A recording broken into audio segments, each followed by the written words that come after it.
Selamat pagi dengan Bapak Sigit Pandu dan Ibu Rina Patriana. Saya Fioren dari Bisnis Manajemen dengan mata kuliah Kewarganegaraan dan NIM 2702 503 286 ingin mempresentasikan tentang judul meningkatkan kesadaran masyarakat dalam mencapai target akses air bersih dan sanitasi di Indonesia. Itu latar belakang terhadap air bersih atau sanitasi yang layak masih menjadi tantangan besar di Indonesia, khususnya di daerah pedesaan, pesisir, dan wilayah terpencil.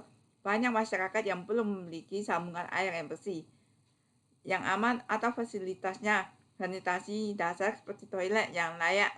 Akibatnya, masyarakat masih bergantung pada sumber air yang tercemar dan melakukan praktik buang air besar seperti ini berdampak langsung pada meningkatnya kasus penyakit yang berbasis lingkungan seperti diare, tifus, dan infeksi kulit.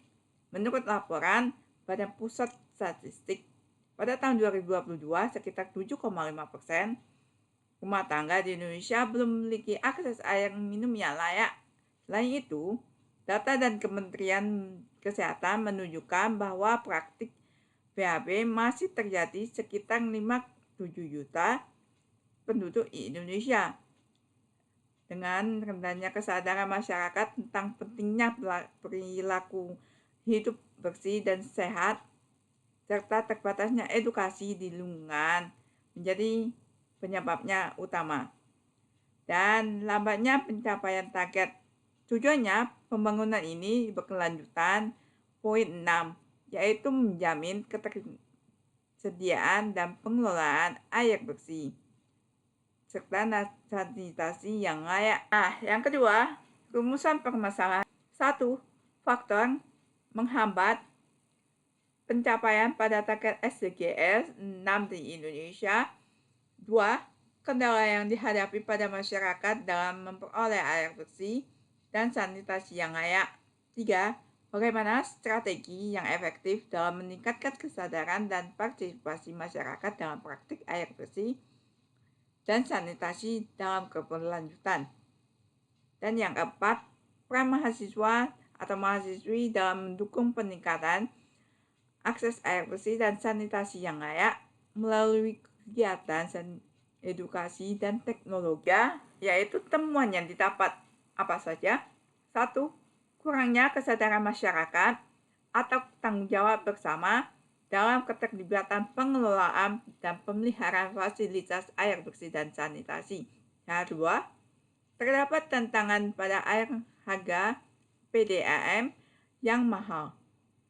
Ini dalam distribusi air yang tidak lancar, kualitas dan air sumur tidak layak dikonsumsi, serta infrastruktur pipa yang masih belum merata di beberapa tempat atau kawasan padat penduduk.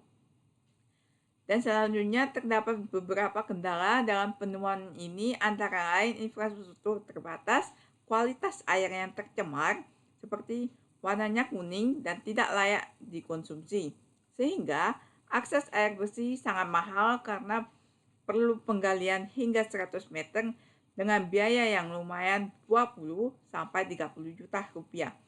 Untuk mengakses air toilet yang layak masih sangat rendah, sekitar 60%, sehingga terjadinya dampak masalah kesehatan seperti diare dan masalah kulit.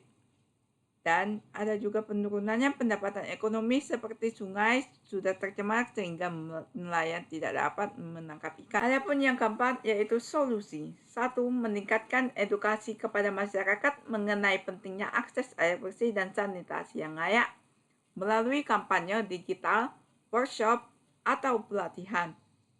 Yang kedua, menerapkan kebiasaan hemat air, menjaga kebersihan lingkungan, dan mengedukasikan ke masyarakat sekitar.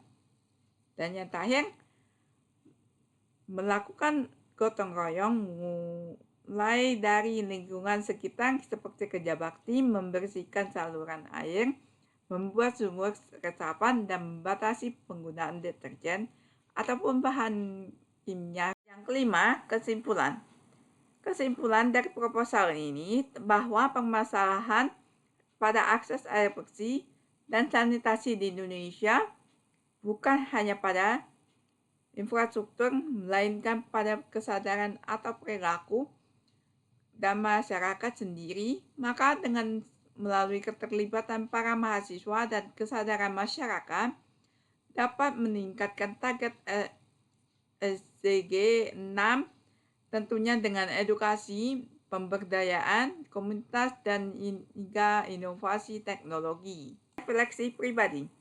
Dari pembahasan yang saya lakukan terhadap mereka, bahwa 60% dari masyarakat memiliki akses air bersih dan akses toilet yang layak masih sangat rendah. Hal ini terjadinya kesenjangan cukup tinggi dan adanya dampak buruk dari kualitas air tersebut terhadap kesehatan, dapat membuat diare atau hilangnya untuk pendapatan uang yang banyak dari sektor perikanan yang layak, dikarenakan sungai yang sudah tercemar dan terjadinya penurunan kondisi ekonomi. Hal ini perlu adanya kolaborasi dari pemerintah untuk meningkatkan kesadaran masyarakat dan pengelolaan sumber air bersih dan sanitasi yang layak secara jangka panjang. Oleh karena itu, dari pendekatan ini melibatkan pemangku kepentingan dan pemerintah ke masyarakat agar lebih terlibat dalam pengupayakan untuk aktif dalam edukasi terkait isu-isu air bersih dan sanitasi yang layak perlu direalisasikan.